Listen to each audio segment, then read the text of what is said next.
नमस्कार। आज रामायण अनसुने अनकहे में कैकेयी का प्रसंग लेके आया हूँ। यह 2-3 एपिसोड में आपको सब कुछ हम बताएंगे कि कैकेयी क्या थी, कैसे थी और राम का उन पर प्रभाव क्या था।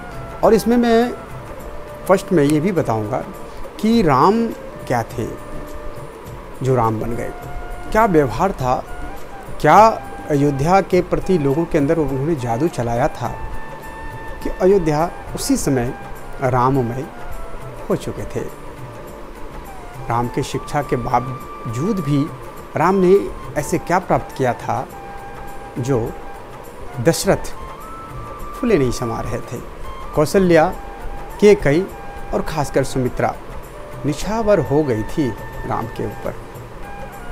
तो आगे जब राम और उनके भाई भरत, लक्ष्मण, शत्रुघ्न का ब्याह हुआ था तब वे चारों कुल 15 वर्ष के ही थे और सीता भी भोली भाली बच्ची ले देकर कुल 7 वर्ष की ही थी। इन 15 वर्षों में ही चारों भाइयों ने जितना जानना, सीखना, पढ़ना, लिखना, समझना, बूझना चाहिए था सब गले उतार लिया था, सब कंठस्थ कर लिया था, माथे में संजोकर जमा कर धर लिया था, रख लिया था। और हथियार चलाने में तो उन्होंने बड़े बड़े सुरमाओं के दांत खट्टे कर दिए थे। वे सब के सब ऐसे सब गुण से पूरे हो गए थे कि उन्हें कुछ भी पढ़ाना, सिखाना, जमाना, समझाना, जानना बचा ही नहीं रह गया था। इसी बीच कुछ दिन बीत जाने पर भरत के मामा युधाजीत अयोध्या आए और भरत शत्रुघ्न को घुमाने फिराने और उनका मन बहलाने के लिए अपने साथ कैकेयी लेते चले गए। लक्ष्मण को तो राम से अलग होना गवारा नहीं था। लक्ष्मण तो राम के साथ उनकी छाया बनकर रहने लगे थे। एक पल के लिए राम से अलग होते ही उनका जी भारी हो चलता था। इसलिए वे पल भर के लिए भी राम का साथ नहीं छोड़ते थे और भरसक उसकी सेवा टहल में ही लगे रहते थे।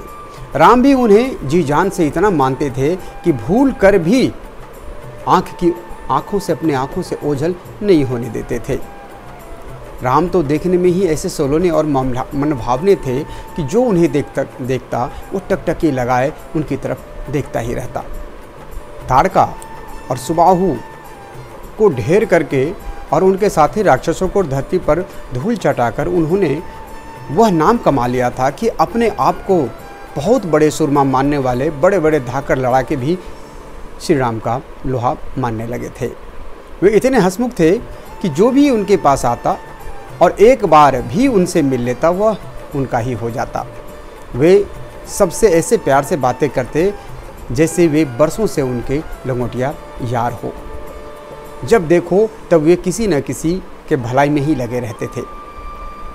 जहाँ कहीं भी उनके कान में भनक पड़ती कि कोई दुखियारा बड़ी सांसत में पड़ गया है तो वे झट अपना सब काम छोड़ करके दौड़ करके उनके आंसू पोंछने जा पहुँचते थे और उनके मन की बात को समझकर उनके रुआंसे मुंह पर मुस्कुराहट और हंसी ला चढ़ाते थे।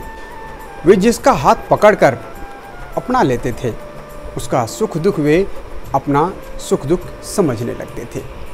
वे इतनी समझ बूझ वाले थे कि किसी का मुखड़ा देखते ही वे उनके अंदर मन की जी की सारी पीड़ भांप जाते थे और उनके कहने से पहले ही उसे ढाढ़स बंधा देते थे। उनके लिए कहा जाता था कि राम किसी हठीले, अक्कर, ढीठ, मारकाट मचाने वालों और समाज के लिए हानिकारक लोगों को एक ही बाण में धरती पर सुला भी देते थे। जिसे आसरा देते थे उसे फिर किसी का ना मुंह देखना पड़ता था न ताकना पड़ता था।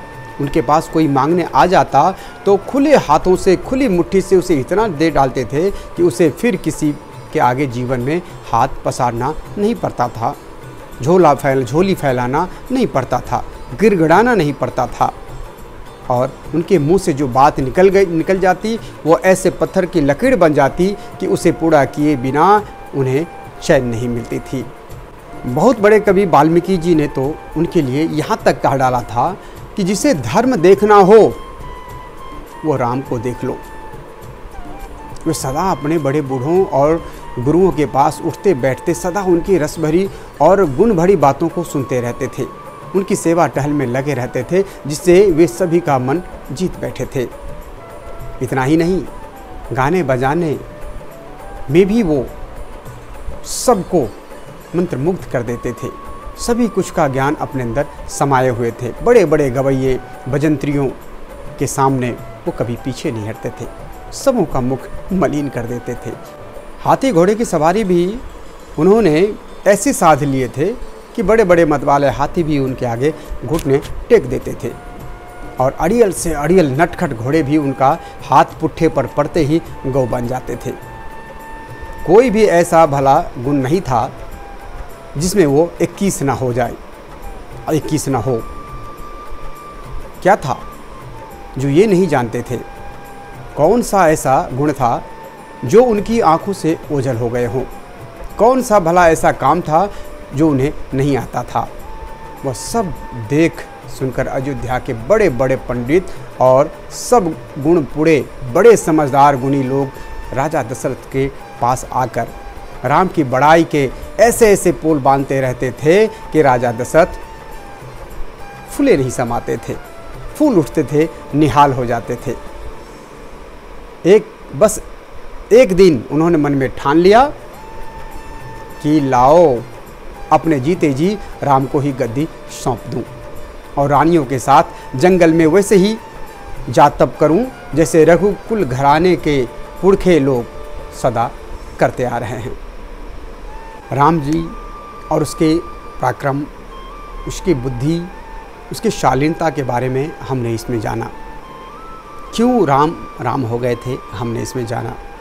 क्यों पूरी अयोध्या राम के भक्त हो गए थे हमने इनमें जाना। आगे के एपिसोड में हम जानेंगे कैकेयी के बारे में। आशा करता हूँ अच्छा लगा होगा। अगर अच्छा लगा हो तो लाइक, सब्सक्राइब, शेयर और अपने कमेंट्स के माध्यम से अपने विचार देने का अनुरोध। धन्यवाद।